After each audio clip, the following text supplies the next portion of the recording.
O cinismo do governo burguês de Lula, Alckmin e seus aliados. Boletim que fazer julho de 2025. Apesar dos recentes conflitos, governo e Congresso atuam juntos para atender aos interesses burgueses. A atual campanha do governo a favor dos pobres é pura enganação eleitoreira. Sem Flores 0407-2025. O atual conflito entre governo e Congresso. Em 25 de junho, o Congresso derrubou, por ampla maioria de 383 deputados, o aumento no imposto sobre operações financeiras decretado pelo governo. Esse fato desfez semanas de acordões e conchavos entre os dois poderes, que buscam mais medidas para cumprir a meta fiscal deste ano, e revelou a fragilidade da base de apoio do governo. Desde então, os atritos entre governo e Congresso se intensificaram. De um lado, o governo recorre ao STF na tentativa de reverter o veto do Congresso e, juntamente com seus aliados de esquerda, lança-se em uma cínica campanha de crítica ao parlamento por defender o interesse dos mais ricos. De outro, os presidentes do Legislativo e outros líderes parlamentares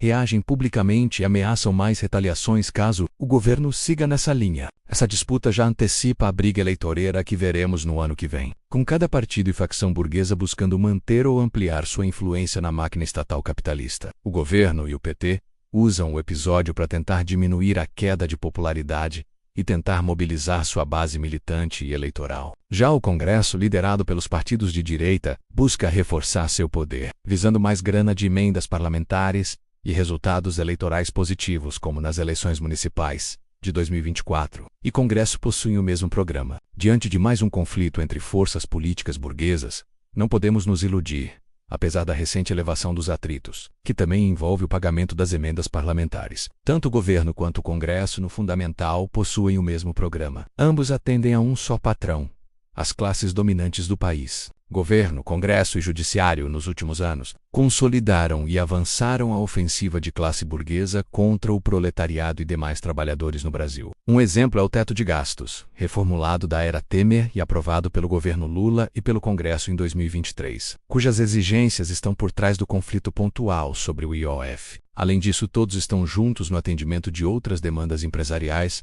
como a reforma tributária, a independência do Banco Central, o aumento das privatizações, a manutenção da reforma trabalhista, o ataque aos aposentados, etc. Em toda essa ofensiva, o governo burguês Lula-Alckmin possui um papel central. Enquanto há o desentendimento em torno do IOF, ele segue com seus cortes bilionários contra os trabalhadores e planeja ainda mais arroxo e para os ricos. Festa de comemoração de mais um plano safra recorde no Palácio do Planalto, além de receberem do governo 1 trilhão de juros por ano. Governo e Congresso são farinha do mesmo saco. O tal Congresso e o seu centrão, que também defendem os interesses da burguesia, são formados em sua maioria pela base governista. Partidos de direita como União Brasil Republicanos, PRD, PSDPP e MDB possuem vários ministérios. Os atuais e os anteriores presidentes da Câmara e do Senado foram apoiados pelo governo em suas candidaturas. Os parlamentares continuam regados farta e frequentemente pelo governo com emendas bilionárias menos até mesmo